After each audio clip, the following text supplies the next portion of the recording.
Snedeker. I'm here to talk about something I get asked a lot. Hopefully this helps. I want to make a more organized video, obviously, because this is all off the cuff, but on this subject in the future. But it's how to quote unquote make it in the music business. People see that I do music full time, and they're like, "What's that like? Is it amazing? Are you super rich and famous?"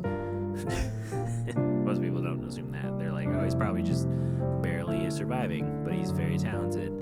And to that I say, then why don't you buy my album so I don't starve on the street? You can buy my art on so many places, so many people you can support that I support, and then I'll get the money and I can afford a better living situation and better,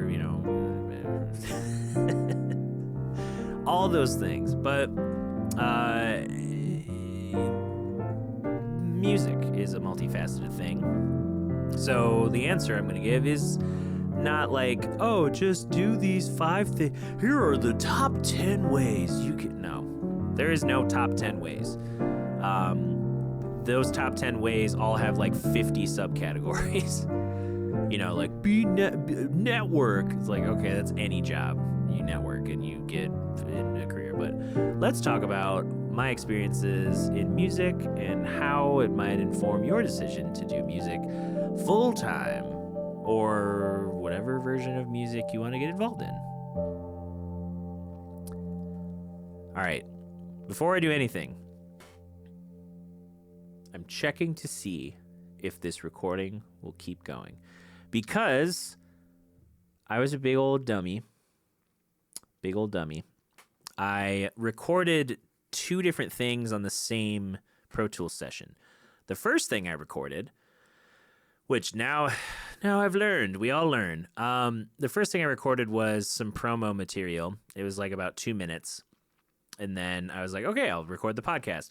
I hit record. Everything was, playing and sounding. It's great. Didn't look at the screen. Talked for about an hour on the subject. 1 whole hour.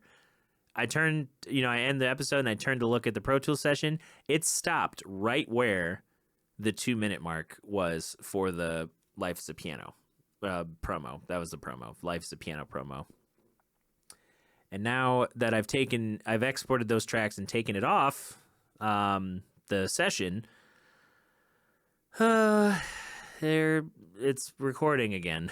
So I'm doing this hopefully in a shorter fashion. I got into a lot of detail about various topics, but hey, that just means I can condense it a little bit more succinctly. So making it in the music business, making it, it's not as straightforward as like, you work at an insurance company and eventually you get to be an assisting manager, a regional manager, a CEO, a CFO. Like there's no like job growth in that sense for most musicians. It's usually you're building a ton of skills to parlay against any opportunity. And then using those opportunities to cement yourself in their brain. So that they either in turn tell their friends, their clients, or hire you again, and you kind of build and snowball every interaction, every person stumbling up, being like, "So is this what you do music all the time? Do you do music? I took piano when I was a kid. I should stay with it." And it's like, yeah, cool. Why? It's like when people say that they get guilty. They're like, I should have kept it. I'm so sorry. I'm like, I just met you. I don't know who you are. And it's not too late. Charles Bradley didn't have a career till his 60s. So, you could still have some sort of career in music. But making it is I believe making it is as defined by the individual, defined by the artist, not defined by the structures that music finds itself in. There are super successful musicians. Like if you want to use the metrics of capitalism, like They have a nice house. They have, a nice car, maybe a boat. They have plenty of money. They have a like a really good quality of life. And you wouldn't know who they are. You would have no idea who they were. They don't tour. They don't, they're not going like, man, I collabed with Kanye and we're doing this hit. Like, there are people who do that. And then there are people who do like sync licensing, making music that gets placed in media, movies, television, different broadcasts, streaming. There's, people who make music for sync licensing knowing that streamers are going to need music in playlists. Like Harris Heller, who runs a channel, Alpha Gaming. I think he's rebranding to Senpai Productions, I think is his company. That's multifaceted with music, streaming, education, content in general. And it used to be success in the music in the music industry. There wasn't really an industry. Like generations and generations ago, if you're thinking Eurocentric view of music, there was sacred music and secular music. You were Guillaume de Machaut, like writing music for the church and like sneaking in his little like, ooh, they won't know that I'm actually using this secular tune as the basis for this melismatic phrasing. Because apparently everyone's just big old nerd. And, then the secular music was like, oh, you hear a ballad at the bar. You hear your neighbor picks up a guitar and learns a little ditty. Somebody writes a love song for their, someone they're courting. Someone they're courting, they're dating. And then, you get people like Bach who, I'm checking the recording again to make sure it's not going to stop. You get people like Bach who he had a wealthy royal patron. And, his fellow composers are, could have similar talents to him. Bach obviously is super talented. And he made a lot of children super talented, all of his kids. But he kind of gets the fame because, the way history was documented, if you were close to royalty, of course you're going to get put in the library of royalty. You're going to be in the preserved archive at the royal palace, or, the church's, archive of different texts and tomes and music books and inscriptions and whatever. And then, you think of the early American music industry, people getting paid, little bits of money to tour in these like jazz orchestras that would play all over the country. They were kind of cultural exports to Europe. Early rock bands, like the changing in technology and the combination of like different styles leading into rock music. The British invasion, the cross-pollination of like, oh, now that we have the radio, we can hear music from overseas. We can hear from other cultures. People, with planes, it's easier to travel. Music slowly has just progressed to this global entity where you can find people who write, authentic sounding American music in Portugal. Or, I think of someone like the Dirty Loops, like that band. They write music that is like, if you just dimed the American music experience to 5,000, it's like super gospel, super fusion, super funk, super jazz, super rock. Like it's just like this, and then all in this big kind of pop idiom that's just like turned up to 50, and all the talents of the artistry are on full display. And it's like a celebration, but they're all European. So, it's interesting what people latch onto with music and what people define as success. Because some, the audience defines success in music differently. Sometimes they like the intimacy of an artist. Like, oh, I can see them in a room with like 100 people and it's this lovely experience. And, I can interface with the artist better. and it's more of a rewarding experience than being at a stadium, you know, in the nosebleed seats trying to see a little dot of Beyonce on the stage and only seeing her projected on a big screen, you know, at that distance. Obviously there's different types of concert experiences. Like I gravitate towards all different types of music. So I love seeing, you know, metal concerts. I went and saw Mark Rebier. I've seen like Flying Lotus. I'll see all different types, you know, jazz, classical, funk, rock, folk. Like I'll go see, if I think an artist is good or I like them as a person, I'll go see their art.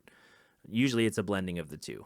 But success isn't defined so much by the audience or the numbers or the amount of people, because if you think of someone like Justin Bieber, his success, you know, discovered on YouTube, produced into this pop artist who's like a white usher and you know, he hires a killer band, like really good musicians, and he makes these pop hits with the R&B and the soul and, you know, that kind of thing. His success is, you know, compare it to someone in Mississippi playing Delta blues. Like they aren't, you know, this hypothetical scenario, whatever artist, their success may not be defined as, he never got to be an internationally touring artist, and that means he wasn't successful. No, he got to play the music he loves playing in the communities that he likes playing it in, and that's pretty much all you can ask for as an artist. To say that artistry, the goal of artistry is fame or fortune or international appeal, like the work that goes into that and the factors that make those type of artists are very selective. It's a combination of the right people, the right teams, the right money, the right marketing, the right booking placements, the right audience growth, the right social media, and there's no right answer. Like I say over and over again, but, you know, think of someone like Billy Strings, you know, tying in the traditional folksters as a youngin' while also drawing a whole new generation of artists who love the genre, but also drawing from other genres other than folk music, and also now including the jam scene with all the psychedelia, you know, inclusion and the collaborations with the Grateful Dead people. And it's like, that's part of that is planning. Some of that is just Billy Strings shows up, shreds his face off, knows how to play his instrument, is a good person. Like you know, same with War and Treaty, like great couple, great musicians involved in their band, great people, great humans, hardworking, you know, like flexible, multifaceted. You know, they're not just performers, they're entertainers. They're not just pianists, they're singers. They're not just one thing. Like the specialization of an instrument, if you aren't, you know, think of guitar, like Steven Taranto. Go look him up on Instagram. He lives on Instagram. He doesn't really tour. He doesn't really play. Like, he does a lot of session work, and he has endorsements because he's one of the best living guitarists with technique, especially in the progressive metal, you know, technical metal genre. And yes, you can have your opinion. Like, people love BB King, but, you know, it's like comparing apples to a Mustang. Like, those are two different classes of guitar playing. BB King has more than just being a great guitar player. He's a great, you know, singer, entertainer, writer. You know, he collaborated in some iconic, you know, things along his journey. But success isn't defined by, like I said, just other people. It's defined by the individual. Sure, you can have a single blow up on TikTok, like Curtis Roach, who wrote the Board in the House thing, and now he's touring with Mark Rebier, opening for him. And Mark Rebier just would stream his wacky improvised sets at this Dallas brewing company or whatever, like a restaurant, and built an audience around there and online, and then just kind of pivoted toward, like, what if I did more streams? What if I just, created an aesthetic and just, leaned into that full tilt. Like he's a very dynamic person, and he isn't going like, oh, I just want to be a pianist. He was like, no, I'm gonna do this thing. Like seeing his concert, it was like he's part entertainer, part improviser, part producer, part, audience curator. Like he's literally just like taking bits and pieces of the audience and being like, all right, what are they gravitating towards? What does that sign say? What's the vibe? Are people partying? Are people, chill? Like, what are we doing? What's the room like? Is it popping off? What is, it's it's fluid and dynamic. So if you're thinking about music as this like one track thing, it can be fine with like, oh, I love playing blues. I'm going to play blues music. All right, cool. Now what? Are you going to make a band? Are you going to be in a band? Are you going to be a guitarist who hires for sessions and then does clinics and doesn't really gig? Are you just going to be a teacher and not really gig out that much? Or are you going to be a home producer? Are you going to learn other instruments? Are you going to like self-produce your own stuff with like pre-rendered, drumming things and bass grooves and like there's so many different ways to present art now. It's not just like, oh, I wrote music for the royal court and now they're going to play my music. And only the handful of the aristocracy are going to hear it, and that's how my bills get paid. Other people are like, oh, I stream covers on YouTube, and it's just me and my ukulele, and people pay me to sing their favorite songs. Or I have a weekly coffee shop gig that the shop seats about 50 people, and there's so many different ways to present art and think about art. My suggestion would be keep yourself open. Don't pigeonhole yourself into one thing. Sure, I'm a pianist. I love playing piano. I will always love playing piano. That is my main thing. I like performing. I like collaborating, especially. I like working with other people. Although I do have that itch of like, I want to do some solo stuff. You change and grow. Music is dynamic. It's not just like, I hate the people who are like, oh, that band sounded bad after this album. It's like, well, times change. That album came out 15 years ago. Of course they changed. They're older. Like, what do you mean? I stopped listening to them when I was, in middle school. It's like, maybe you changed. That's fine. Like, if don't blame the band. Like, I think of a band like Winger.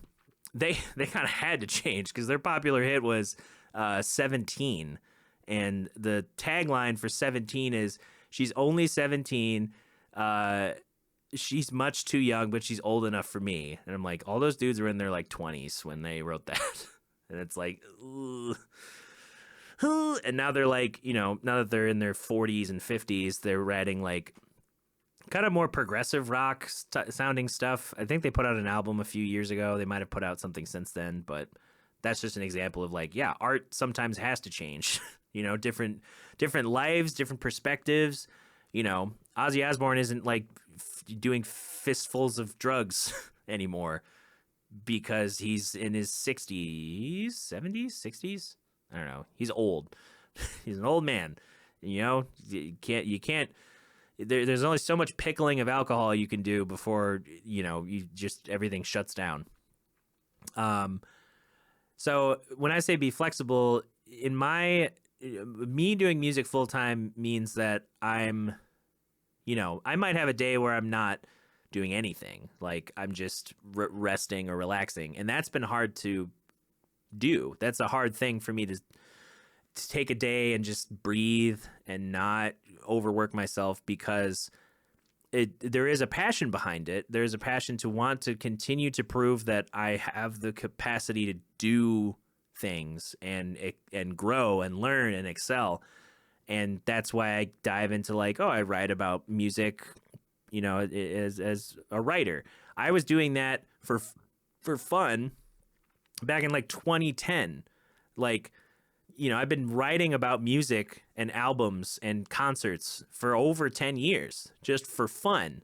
And only in the last 2 to 3 years have I gotten more like small paid work from it, like just simple, like, hey, if you need an album review, I'll do that. And now, because I have a catalog of articles that I want people to read and see, now that incentivizes me to learn the back end of running a website, like, search engine optimization and, getting your articles, in the right spaces with the right tags and the right metadata. And I'm working on creating a newsletter that isn't just my printout one that I get out to patrons, like an email newsletter, like disseminating what I'm doing on all these different platforms, building a way to present all of that stuff. I've been into booking the last 3-4 years as a side job. And I realized, recently that I just kind of have to get back into that rhythm, because a lot of the momentum comes from firing off emails, sending out things, building promo materials, staying on top of your shows, building a story, building your announcing your concerts, announcing your dates, collaborating with the right bands, doing the right planned local shows and touring.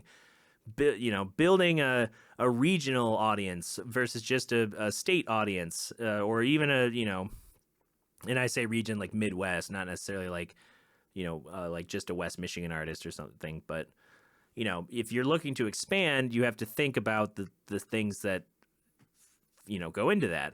So when I hear people say, like, how do you make it? How do you get music full time? Making it is subjective. Doing music full time requires a lot of understanding that it's not a linear path, and you have to be flexible and multifaceted, especially if you're not a strong player on your instrument. If you're not a strong player, but you're a good person to work with, and you have, you show up as prepared as you can be, you can get gigs. Like, people need people to play bars, patio gigs, weddings, open local openers, small entertainment, oh, this shop is doing their first beat on the street, and we're putting a tent in our parking lot, and you bring your own PA, and we'll pay you, $80 to play an hour's worth of music or something. And then you bring your little tip jar and you make a sign, and you try and brand yourself. And because that's part of the failures of how art is developed in this country, is that branding is so important. Like, it's not enough to just have intrinsic artistic value. You have to also provide other things. You have to have other content. You have to have, ways people can enjoy, like, listening to you, watching you, learning about you, behind the scenes, in front of the scenes, produced videos, live videos. Like, it's not to get to a point where you are really making your original art going forward is a lot of work. If you're just trying to be a dude playing guitar in different bands, that's easier to do. You network locally, you see who's playing where, you see, you pay attention to Facebook pages, like Mitten Music or West Michigan Musicians, for example, where, people are like, hey, I need a guitar player, or hey, I want a bass player for this gig, looking for a trio to play this thing. Taking those offers, building those client bases, building a client base that's not just like, oh, this dude hired me for his wedding and the bride and groom were happy and that was it. Did you meet the parents? Did you meet the venue owners? Did you talk to the staff? Did you tip the staff? Did you compliment, like, just the evening with, like, your presence and personality? Like, there's a lot of salesmanship in a way that is intrinsic to music, even if you're not, selling merch or selling albums. Like, you have to present yourself in a way that people want to, it leaves a lasting impression. Like, I try, when I go into a space, I come as prepared as I possibly can be. I am flexible. Like, if somebody on the fly is like, oh, can you play organ? Not really, but I'll try. You know, I'll sit down, I'll work some, you know, I'll find some tones and some colors that maybe are close to what they want. You know, synths. You know, I'm still fairly new to synthesis. I'm more confident than I was, you know, 3 years ago, 3 or 4 years ago. But you know, uh, it's you know, and working on production and working on, you know, the marketing, and also working taking care of myself. A lot of what goes into artistry. I mean, to bring back Justin Bieber, I watched a video of his tour bus tour. That dude's got a sauna in his tour bus. He's got a sauna, and then he's got staff that like help take care of his body, because yeah, he's, you know, he's dancing, he's singing, he's playing, he's doing a lot of, you know, crowd work, he's feeding off of a lot of energy. It's exhausting. Like it can drain you if you don't pay attention to like when you need those moments to rest and recoup, because a lot of people over medicate with like, you know, oh, if I just keep doing the same habits of cocaine and weed and booze and all these things, it'll just even itself out. And what usually happens is the musicianship declines and the party increases, and then the reality of what you're doing versus what people are seeing kind of gets skewed. At least, you know, in my experience is seeing different people who they've had to kind of backpedal from certain habits. You know, I'm almost content at this point to just not drink anymore. I've got burnt out of it. I didn't drink until I was 21. I drank, you know, a fair amount in my mid 20s. But I didn't, you know, it wasn't serving me. Like now, whenever I have alcohol, there's just a pain in like a weird sensation pain in like the back of my, I don't know, my mouth. And then like, I just wake up feeling groggy and hungover, even if I've only had a couple drinks. So I don't know. It's thinking about music. You gotta look at what you want to get out of music, what success looks like for you. You know, success always changes. The goalpost always moves. Music is a journey. You know, you might be content to just produce one album, and you're like, that was fun. Actually, now that I've done it and I've seen the process, I want to do more.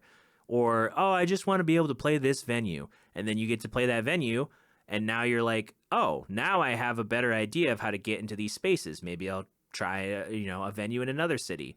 You know, some people I've chatted with on my other podcast, Mitten Backstage, their goals are, you know, tapered to what they want to do with, you know, oh, I'm getting married and I want to have a family. So if I'm going to do music full time, I need like a teaching job plus, you know, some higher paying gigging work. Or I need, you know, a school job, or I need to start turning all this music that I'm making self-produced into, you know, maybe sync licensing opportunities, or become a songwriter. You know, there's most musicians have multiple revenue streams, and I would encourage that too, because it helps develop more skills. But you should define what your version of success is, and realistically what you can do. If you're trying to support, like I only have to support myself, and I've seen in my 20s how I'm not the best boss for me, so I've had to learn how to be a better boss, and, you know, value myself higher, ask for more, be open to, you know, making those decisions that are better for my health and well-being, rather than just, you know, burning the candle always at both ends. You know, last year when I couldn't gig a lot, I, you know, started doing podcasting, and I started doing, you know, more album review writing, even though I had been doing it for years prior, unpaid. And like it's a lot. I'm not crying. I'm just, my eyes are really dry from these lights.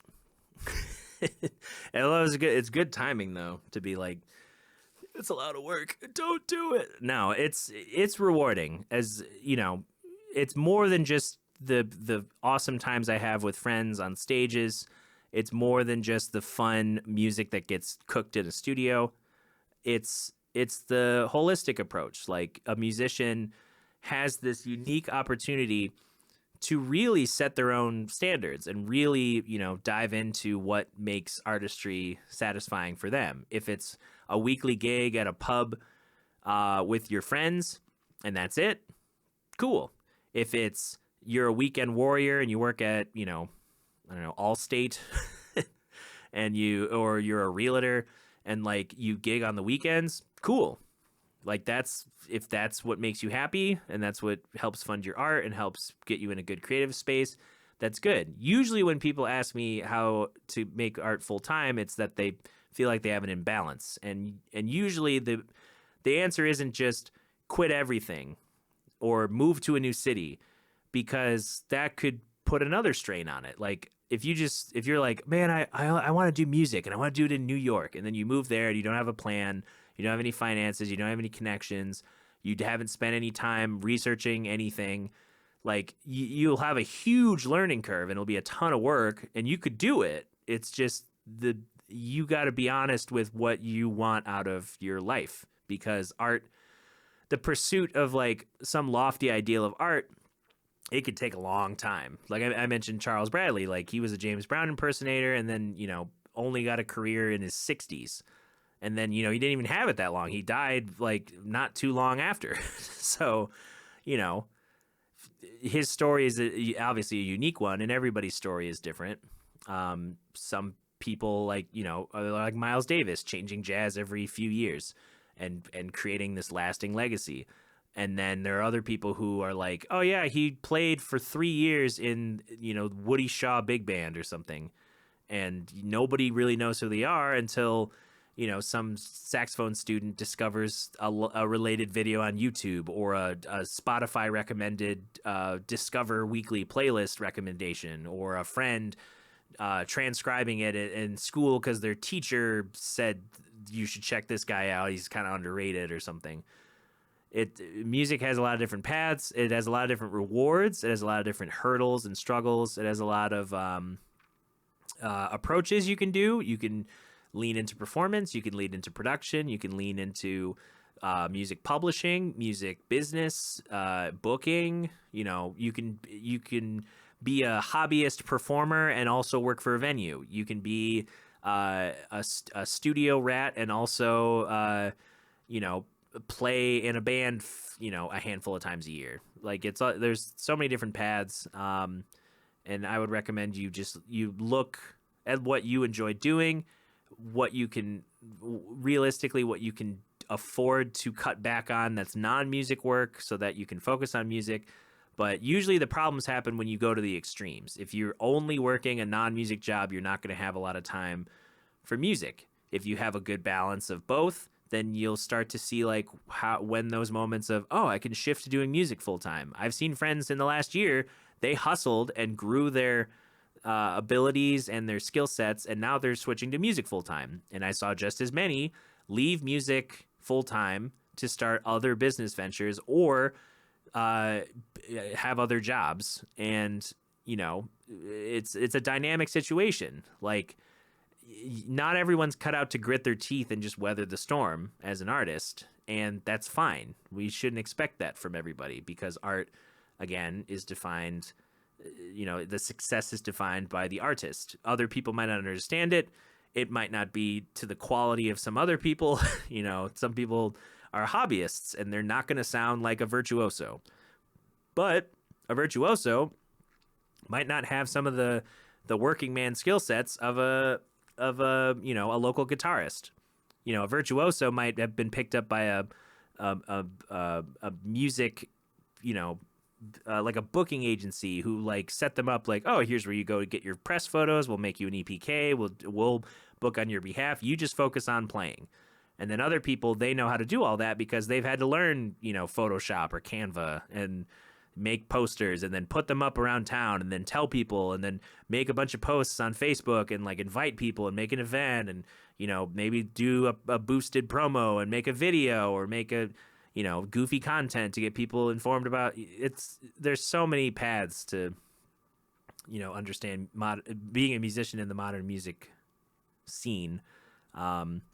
So I encourage you to explore it and see where you place artistic value on your own creations, what goals you have as an artist in general, and where you enjoy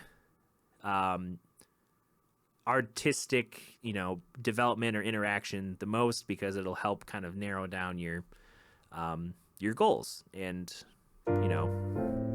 all that stuff. So yeah, if you have any questions, DutcherSnedeker.com, there's a contact form. You can shoot me an email through. You can also direct message me on Facebook and Instagram. Both of those are just Dutcher Snedeker. So Facebook.com/Dutcher Snedeker and at Dutcher Snedeker on Instagram. You can also leave a comment if you're watching this on YouTube.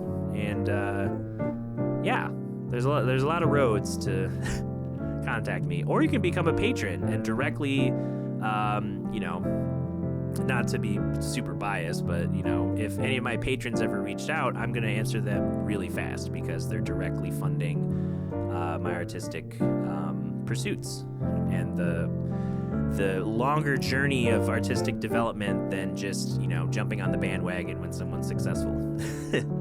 Which no knock to people who are doing that, because it takes a while for that engine to pick up and audiences to grow and all that. But if you enjoy talks about music, you can go listen to Mitten Backstage. Life is a Piano will be coming back in October. Yeah, we'll catch you next week in an episode of the Dutch Snedeker podcast. And go get yourself, I don't know, a pumpkin spice latte, I guess. It's fall. So we'll see you next week.